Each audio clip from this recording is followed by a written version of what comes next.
Hello friends, welcome back to my YouTube channel. আজকে আমি চলে এসেছি মৌরলা মাছের একটা রেসিপি নিয়ে। প্লিজ বন্ধুরা, ভিডিওটিকে স্কিপ করো না, শুরু থেকে শেষ পর্যন্ত দেখার জন্য অনুরোধ রইল।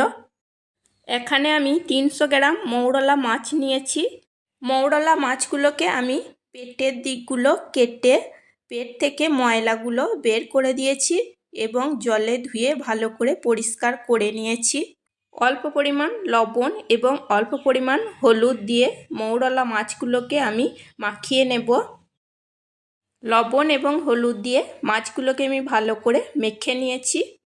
কড়াইতে আমি 2 টেবিল চামচ সরষের তেল দিয়েছি। তেল খুব ভালো মতো গরম করে নিয়েছি এবং কড়াইয়ের চারিপাশটা আমি লাগিয়ে দিচ্ছি। এখন আমি মৌরলা মাছগুলোকে দিয়ে ভালো করে ভেজে নেব।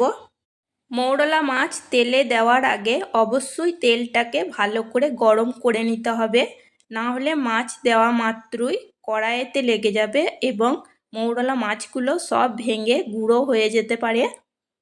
খুন্তি করে হালকাভাবে নাড়াচাড়া করে নিয়েছি। আবারও নিচের দিকটা ভাজা হয়ে গেলে উল্টে দেব। এখন আমি গ্যাসের ফ্লেম হাইতে রেখেছি। দেখো, নিচের দিকগুলো একটু ভাজা হয়ে গেছে। আমি মৌরলা মাছগুলোকে উল্টে দিচ্ছি। বন্ধুরা, আমার এই ছোট্ট চ্যানেলটিকে সাবস্ক্রাইব, লাইক, কমেন্ট, শেয়ার করে আমার পাশে থাকবে। উল্টে পাল্টে আমি মৌরলা মাছগুলোকে ভালো করে ভেজে নিয়েছি। এখন আমি কড়াই থেকে নামিয়ে নেব।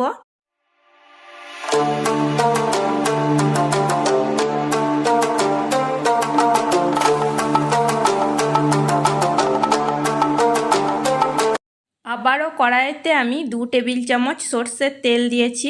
তেল ভালো করে গরম করে নিয়েছি। এখন দিয়েছি একটা পেঁয়াজ কুচো। পেঁয়াজ একটু তেলে ভেজে নেব। পেঁয়াজ ভাজা হয়ে গেছে। এখন দেব একটা টমেটো। টমেটো দিয়ে নাড়াচাড়া করে নেব। দেব অল্প পরিমাণ লবণ। লবণ দিলে টমেটো তাড়াতাড়ি নরম হয়ে যাবে।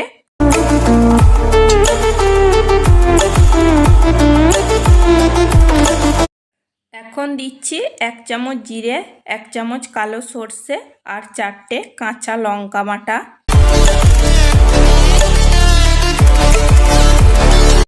দেব হাফ চা চামচ হলুদ।